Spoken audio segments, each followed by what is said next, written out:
Welcome to Navya super food. ఆగండి, మీ ఇంట్లో ఎవరు వంట చేశారు? మీ అమ్మ, వైఫ్, లేక వదిన?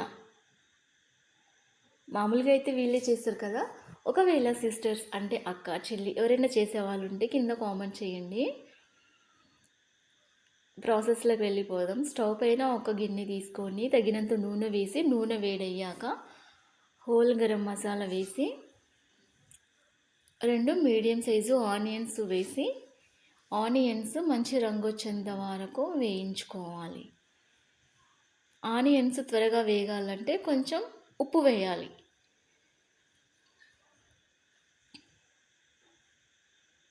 సగం స్పూన్ ఉప్పు వేసి మళ్ళీ ఒక్కసారి కలిపి కొంచెం పసుపు,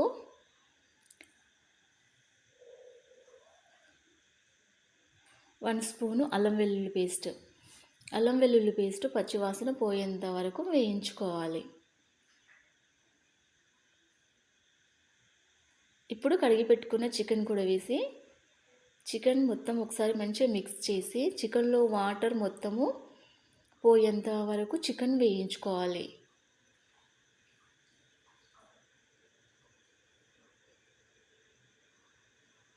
ఇప్పుడు కొంచెం చికెన్ దగ్గర పడి ఉంటుంది. 2 మీడియం సైజు టమాటోస్ని గ్రేవీ కోసం పేస్ట్ లాగా చేసి వేసుకుంటున్నాను. టమాటా పేస్ట్ కూడా వేసి ఒకసారి కలిపేసి మూత పెట్టి మంచిగా టమాటోలని ఉడకనివ్వాలి.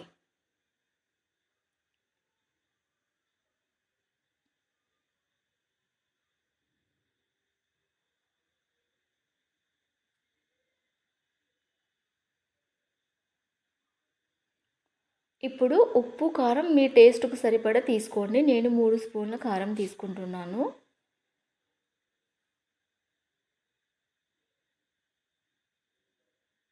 1 స్పూన్ సాల్ట్,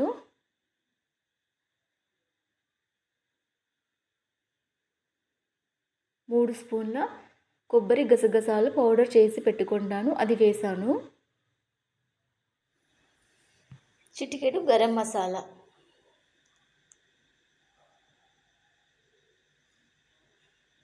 గరం మసాలా ఎక్కువ వేసుకోకూడదు ఎందుకంటే చాలా ఘాటుగా ఉంటుంది.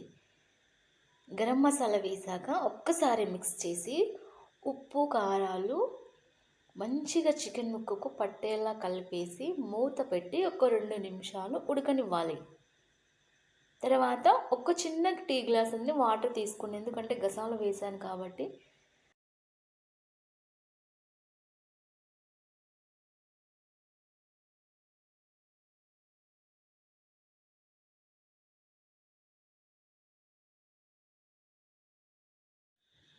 ఇంకేముంది, చల్లారిన తర్వాత దింపేసుకోవడమే.